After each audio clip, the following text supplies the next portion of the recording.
नमस्कार, मैं अनुज झा। आप देख रहे हैं ग्राउंड ज़ीरो। अभी कुछ दिन पहले ही आंटी जी मिलने आई थी। मैंने इनके रूबरू इनके जितने समस्याएं हैं उससे आपको अवगत कराया था।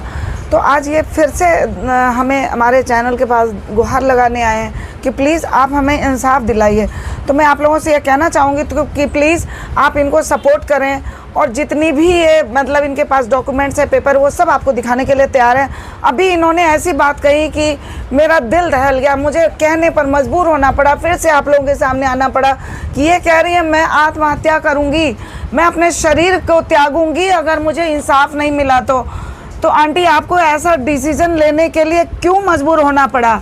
आखिर अभी आपके पास सारे पेपर्स हैं, अभी कुछ तो लोग तैयार हुए, जैसा कि मैं पिछली बार आपके बारे में लोगों को अवगत कराई, बहुत लोग आए। तो अब ऐसा क्या स्थिति हो गई? कितनी फाइनेंशियल प्रॉब्लम आपको ज़्यादा आ गई जो आप ऐसे सोचने पर मजबूर हो गए?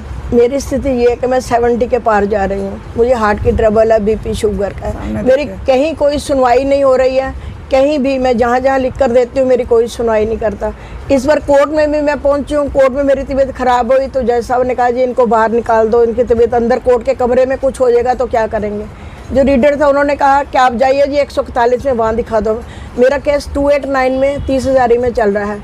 रीडर साहब ने बाहर बिठाकर कहा माता जी 141 में जाओ। मैं वहाँ गई, मेरी पर्ची बनाई और कहा रेफर टू हॉस्पिटल, आपको हॉस्पिटल जाना। मैं कि मेरी बारी आ रही है कोर्ट में, मुझे बात तो करने दीजिए, मैं फिर ही जाऊंगी ना। उन्होंने कहा ऐसे ठीक करा, मैंने आपका हाजिरी लगा दी है जी, आप जाओ। मेरी सुनवाई नहीं है तो मैं जी कर क्या करूँ?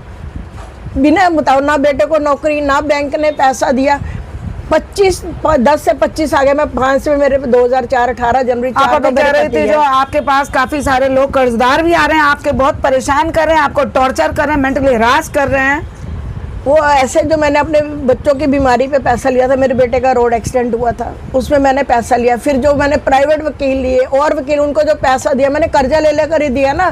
तो मेरे को, मैं उनको कहाँ से पैसा दूँ जबकि मेरी पूरी पेंशन भी नहीं मुझे दे रहे हैं बैंक वाले, मेरा पैसा भी नहीं दे रहे हैं। तो मैं कहाँ से लड़ूँ इनके साथ बताइए? जॉब दे दे तब भी एक तरफ हो जो कि चल बेटे को नौकरी लगी, बेटे एक तरफ है। आखिरी पड़ाव में बेटे को नहीं दे सकी, पति को न्याय नहीं दे सकी, बेटी को जस्टिस नहीं दे सकी, तो मुझे जीने का भी हक क्या है?